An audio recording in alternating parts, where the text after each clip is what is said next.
Assalamualaikum warahmatullahi wabarakatuh. Halo semuanya, dengan aku Tia Aisyah. Kali ini kita akan belajar mengenai IP address dan juga subnetting. Langsung saja kita ke materi yang pertama, yaitu pengenalan IP address dan subnetting. Jadi, ketika suatu perangkat ingin terhubung ke perangkat lainnya, baik itu menggunakan wired ataupun wireless, tentu saja kita memerlukan identitas nama pada setiap perangkat. Nah, identitas tersebutlah yang dinamakan dengan IP address. Untuk IP address saat ini terbagi menjadi dua versi, yakni IPv4 dan IPv6. Pada IPv4, untuk penulisannya terbentuk 4 oktet yang setiap oktetnya terdiri dari 8 bit. Dan jika dijumlahkan terdapat 32 bit. Dan angka untuk di setiap oktet merupakan angka desimal dari 0 hingga 255. Nah, untuk penulisan IP yang benar di versi 4 perlu disertakan prefix. Misalkan di sini terdapat IP 192.168.1.1/124. Maka 124 adalah prefix. Jadi, prefix menunjukkan jumlah IP yang bisa digunakan. Nah, prefix biasa digunakan dalam pengkonfigurasian mikrotik. Adapun di Cisco biasa menggunakan subnet mask. Dan untuk mengetahui prefix yang sesuai dan efektif, maka diperlukan subnetting. Jadi, subnetting adalah upaya atau proses untuk memecah sebuah network dengan jumlah host yang cukup banyak, menjadi beberapa network dengan jumlah host yang lebih sedikit. Teknik subnetting membuat skala jaringan lebih luas dan tidak dibatasi oleh kelas-kelas IP atau IP classes A, B, dan C yang sudah diatur. Misalkan terdapat jaringan komputer kelas yang terdiri dari 6 komputer yang saling terhubung. Maka, berapa prefix yang cocok untuk 6 komputer tersebut? Agar semua komputer bisa saling komunikasi. Jawaban yang tepat adalah kita dapat menggunakan prefix /29, karena jumlah IP yang dapat digunakan adalah 8.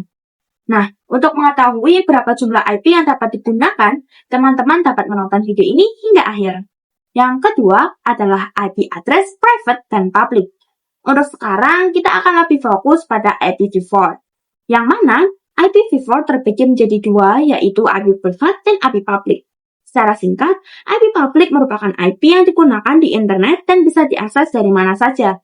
Jadi, misal kalian mengakses facebook.com, youtube.com, dan lain sebagainya. Maka, secara tidak sadar, kalian sedang mengakses IP public masing-masing yang dimiliki oleh mereka, asalkan device kalian terkoneksi dengan internet. Adapun IP privat, yaitu IP yang berada dalam jaringan lokal. Ciri utama dari IP privat ialah bahwa IP tersebut hanya bisa diakses dari dalam jaringan lokal. Contoh dari penggunaan IP private yaitu di sekolah ataupun kantor. Alamat IP private sendiri dibagi menjadi 3 kelas, yang di setiap kelasnya sudah didefinisikan range IP-nya. Di sini pada kelas A, range-nya dari 10.0.0.0 hingga 10.255.255. Untuk kelas B, range-nya dari 172.16.0.0 sampai 172.31.255.255. Selanjutnya untuk kelas C, range-nya dari 192.168.0.0 sampai 192.168.255.255. Jika sebuah IP sudah melebihi dari range masing-masing kelas, maka itu bukanlah IP private lagi, melainkan IP public. Nah, karena IP private hanya bisa digunakan di dalam jaringan lokal, maka konsep ini dikenal sebagai Network Address Translation, atau biasa kita sebut dengan NAT, yang memungkinkan beberapa perangkat dalam jaringan lokal menggunakan satu alamat IP public tunggal untuk berkomunikasi dengan internet. Yang ketiga adalah classful dan classless addressing. Jika teman-teman perhatikan pada gambar di sebelah kiri, ia adalah klasifikasi kelas IP private dan public. Namun untuk pengujian kita hanya dapat menggunakan kelas A, B, dan C, di mana pada kelas A memiliki range IP dari 0 hingga 127, pada B dari 18 sampai 191, dan kelas C ia memiliki range dari 192 hingga 223. Kemudian terdapat CIDR, yaitu nama lain dari prefix. Sedangkan pada ilustrasi di sebelah kanan, ia adalah range IP address dari IP private berdasarkan kelasnya. Di sini ia juga terdapat default subnet mask-nya, yang artinya sama dengan prefix.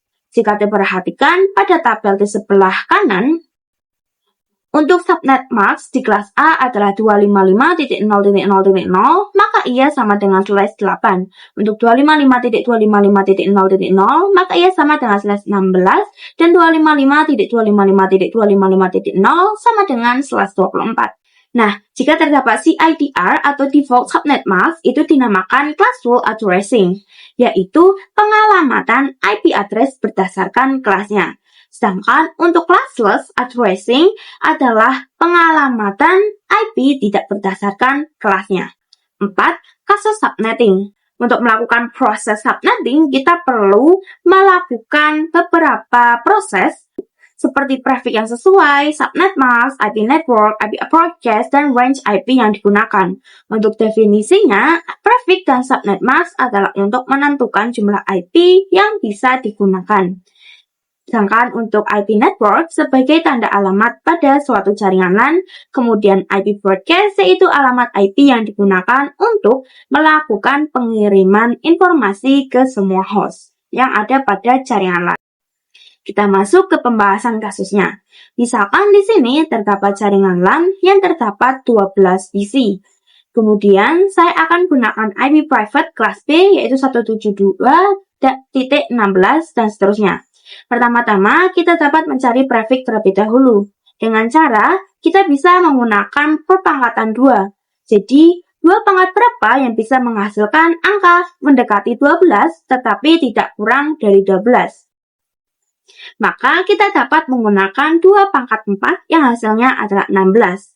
Kemudian, kita akan gunakan angka 4 tadi untuk dimasukkan ke rumus prefix. Untuk memperoleh prefix, kita bisa gunakan rumus yakni jumlah bit dikurangi angka dari pangkat yang kita peroleh. Dengan itu, kita bisa menghitungnya, yaitu 32, karena pada IPv4 jumlah bitnya adalah 32, kemudian dikurangi 4, sehingga kita mendapatkan hasil 28, yang artinya prefix yang cocok digunakan adalah slash 28. Yang kedua, kita dapat menentukan total IP yang dapat digunakan. Misalkan saya gunakan IP 172.16.10.x/28. Kita akan fokus pada angka terakhir untuk mencari total IP. Kita bisa gunakan rumus dengan angka 2. Lalu di sini angka 32 dan 28 akan kita jadikan perpangkatan. Jadi 2 pangkat 32 dikurangi 28, yang mana hasilnya adalah 2 pangkat 4, yang hasilnya adalah 16. Jadi total IP yang dapat digunakan adalah 16. Selanjutnya kita cari subnet max-nya. Kita dapat gunakan rumus yaitu 256 karena jumlah total IP address adalah 256. Kemudian kita kurangi dengan hasil dari total IP yaitu 16. Jadi 256 dikurangi 16 maka subnet max-nya adalah 240.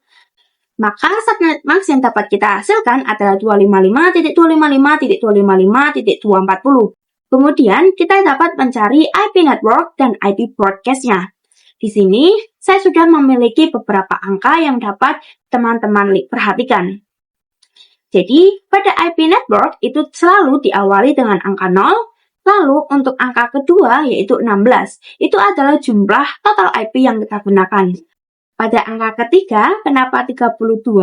Hal itu karena kita menjumlahkan angka 16 dengan total IP kita, yaitu 16 ditambah 16 sama dengan 32. Selanjutnya pun sama, yaitu 32 ditambah 16, maka hasilnya adalah 48. Kemudian untuk IP broadcast adalah hasil dari IP network dikurangi 1. Jadi 16 dikurangi 1 adalah 15, 32 dikurangi 1 sama dengan 31, dan 48 dikurangi 1 adalah 47. Nah, perhatikan, di sini untuk angka 0 dan 15 dinamakan dengan blok subnet pertama. Angka 16 dan 31 merupakan blok subnet kedua, dan seterusnya. Lalu kita cari range IP-nya setelah memperoleh blok subnet. Di sini kita dapat langsung menggunakan blok subnet pertama, yaitu 0 dan 15, karena saya mengambil contoh IP kelas B. Jadi, IP yang kita peroleh adalah 172.16.10.0 sampai 172.16.10.15. Namun, IP tadi tidak bisa kita gunakan. Yang bisa kita gunakan adalah IP 172.16.10.1 sampai 172.16.10.14. Karena IP sebelumnya sudah digunakan oleh IP network dan IP broadcast. kelima, yaitu konsep blok subnet. Blok subnet diibaratkan seperti sebuah ruangan. Di samping ini adalah blok subnet pertama, blok subnet kedua, dan ketiga. Sebagai contoh, di sini terdapat IP 10.10.10.0/27. Nah, IP tersebut termasuk ke dalam blok subnet pertama.